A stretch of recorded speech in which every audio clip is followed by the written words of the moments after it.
प्रिय बच्चों, आज मैं आपको छायावादी युग की विशेषताएं बताऊंगी। आइए बच्चों, छायावाद काल की विशेषताएं बताने के पूर्व कुछ सामान्य सी जानकारी ले लें। हिंदी साहित्य के इतिहास को 4 भागों में बांटा गया है: आदिकाल, भक्तिकाल, रीतिकाल और आधुनिक काल। छायावाद आधुनिक काल का एक समय है और जिसमें काव्य की श्रेष्ठ काव्य रचनाएं हुई है। आधुनिक काल को भी फिर कई भागों में हम बांटकर अध्ययन कर सकते हैं। सबसे पहले है भारतेंदु युग, फिर आता है द्विवेदी युग, द्विवेदी युग के बाद में आता है छायावाद, छायावाद के बाद में साठोत्तरी कविता, नई कविता। इस प्रकार से आधुनिक युग के कई भाग हैं। ज़्यादातर आधुनिक युग में प्रारंभिक समय में गद्य लिखा गया है, लेकिन भारतेंदु जी ने नाटक लिखे हैं, द्विवेदी जी ने निबंध लिखे हैं। तो उनके नाम के कारण उस युग को भारतेंदु युग कह दिया गया, निबंध के कारण द्विवेदी युग कह दिया गया। छायावाद आधुनिक काल का ऐसा समय है जहाँ पर जिस काल में कविताओं की रचना हुई है। तो देखिए छायावादी युग और उसकी विशेषताएं। सन 1916 से 25 तक का समय छायावादी युग के नाम से जाना जाता है। यह युग वास्तव में कविता में कल्पना के प्राचुर्य को लिए हुए है। श्रृंगार का सरस एवं सजीव चित्रण इस काव्य की अपनी विशेषता है। इस युग की कविता के विषय प्रेम और सौंदर्य, देश प्रेम एवं राष्ट्रीय भावना, रहस्यानुभूति तथा वेदनानुभूति से मंडित है। प्रतीकात्मकता इस युग की कविता की एक विशेष प्रवृत्ति रही है।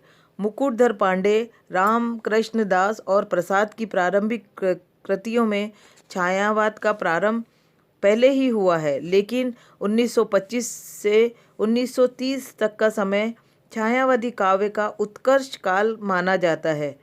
जयशंकर प्रसाद की झरना, आंसू, पंत की वीणा, पल्लवन, गुंजन, निराला के अनामिका, परिमल, गीतिका तथा महादेवी वर्मा के निहार, रश्मि, निर्जा, दीपशिखा आदि काव्य संग्रह इस बात को स्पष्ट करते हैं कि यह काल काव्य दृष्टि से समृद्ध है। इस काल के अन्य कवि माखनलाल चतुर्वेदी, भगवती चरण वर्मा, रामकुमार, हरिकृष्ण प्रेमी आदि है। छायावाद की काव्यगत विशेषताएं।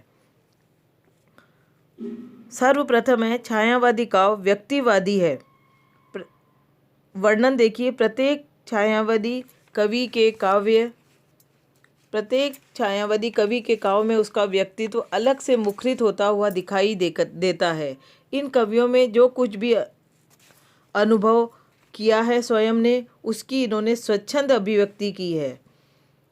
दूसरी इस काल की विशेषता है प्रकृति चित्रण। छायावादी कवियों ने अपनी कविता में प्रकृति का खुलकर चित्रण किया है। प्रकृति सजीव एवं आलम्बन रूप में चित्रित हुई है। प्रकृति के विविध रूपों में इन कवियों ने एक महान सत्ता का अनुभव किया है। कहीं कहीं पर प्रकृति का उद्दीपक रूप भी इन्होंने काम में लिया है, लेकिन अधिकांश छायावादी कवियों ने प्रकृति का खुलकर प्रदर्शन किया है। पंत तो प्रकृति के चितेरे माने जाते हैं। तीसरी विशेषता देखिए, स्थूल के प्रति सूक्ष्म सौंदर्य की अनुभूति। इन कवियों ने स्थूल की प्रतिक्रिया में सूक्ष्म सौंदर्यमयी सत्ता अनुभव किया है और उसी का सजीव चित्रण अपने काव्य में किया है।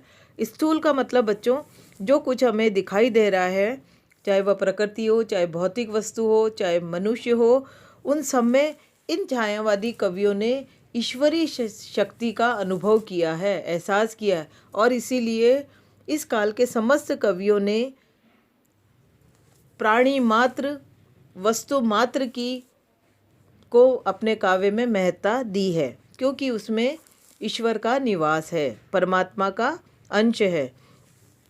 अगली और चौथी विशेषता है छायावादी काल की, यह काव्य प्रतीकवादी है। छायावादी कवियों के प्रतीक हिंदी जगत में प्रसिद्ध है। इनमें प्रकृति के विविध उपकरणों के लिए प्रतीक चुने गए हैं, यथा हास के लिए चांदनी, ज्ञान के लिए प्रकाश, अज्ञान के लिए निराशा, अंधकार के लिए रात्रि।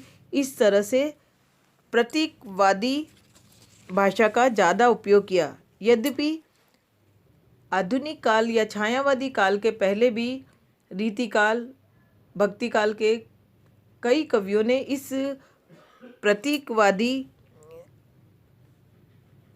काव्य लेखन को अपनाया है, लेकिन छायावादी काव्य की एक यह अपनी विशिष्ट विशेषता रही है। अगली विशेषता है नारी का उदात्त रूप। इस युग में रीतिकाल की तरह नारी केवल भोग विलास की सामग्री नहीं रही है। उसमें इन कवियों ने उदात्त भावना का सृजन किया है।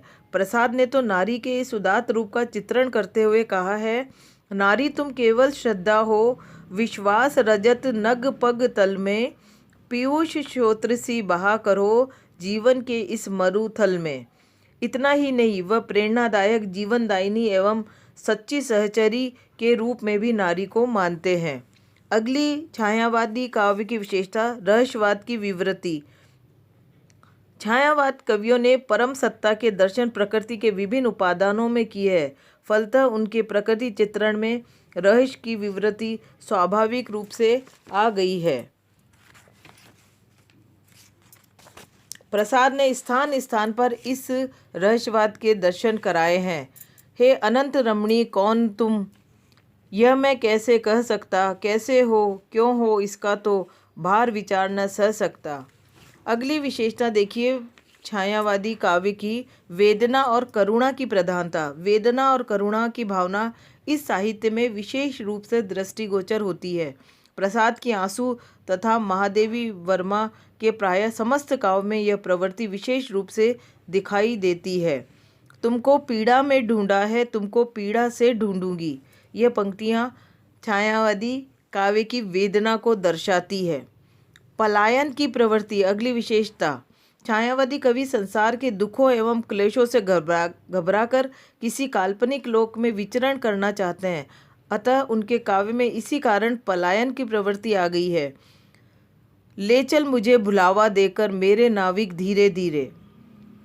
भाषा, इस युग की भाषा खड़ी बोली है जो संस्कृत गर्भित है, कोमलकांत एवं परिष्कृत है।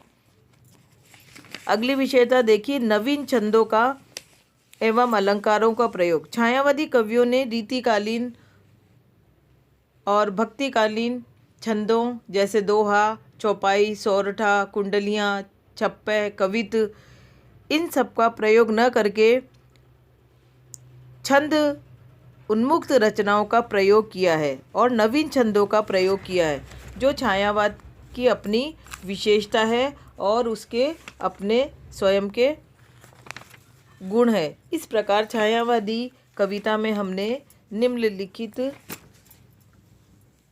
विशेषताएं देखी है जो हिंदी साहित्य के लिए एक अमूल्य निधि है।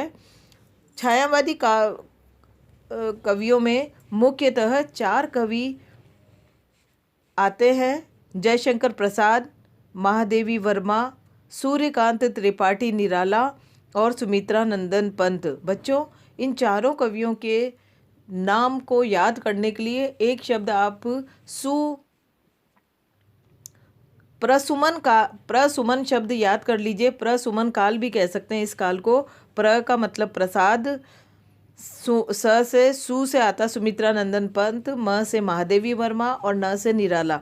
इस तरह इस प्रसुमन शब्द को याद करके आप इन चारों कवियों के नाम को याद कर सकते हैं और कई बार प्रश्न पत्र में प्रसुमन काल भी शब्द प्रयोग में लाया जाता है। इस प्रकार से छायावादी काव्य आधुनिक काल की श्रेष्ठतम देन है, जिसमें चली आ रही रीतिकालीन और भक्तिकालीन परंपराओं का का उदात्तीकरण जिसमें हुआ है, प्रकृति का, नारी का, समाज के रीति रिवाजों का, राजाओं की प्रशंसा, राजाओं के शोषण, इन सब से मुक्त होकर ये रचना की गई है और जिसमें जो उदात्तता और नवीन विचारधारा की द्योतक है।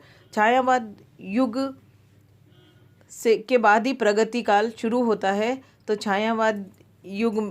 छायावाद से ही हमें प्रगतिवाद के कुछ लक्षण दिखाई दे सकते हैं। निराला की एक कविता वह तोड़ती पत्थर इस युग की सबसे बड़ी देन है।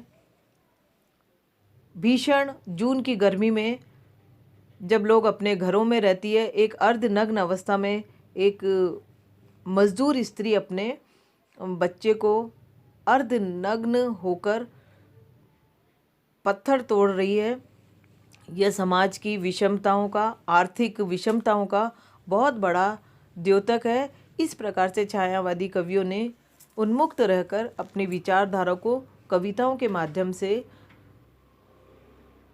प्रस्तुत किया है, जो छायावाद की अपनी देन है। धन्यवाद।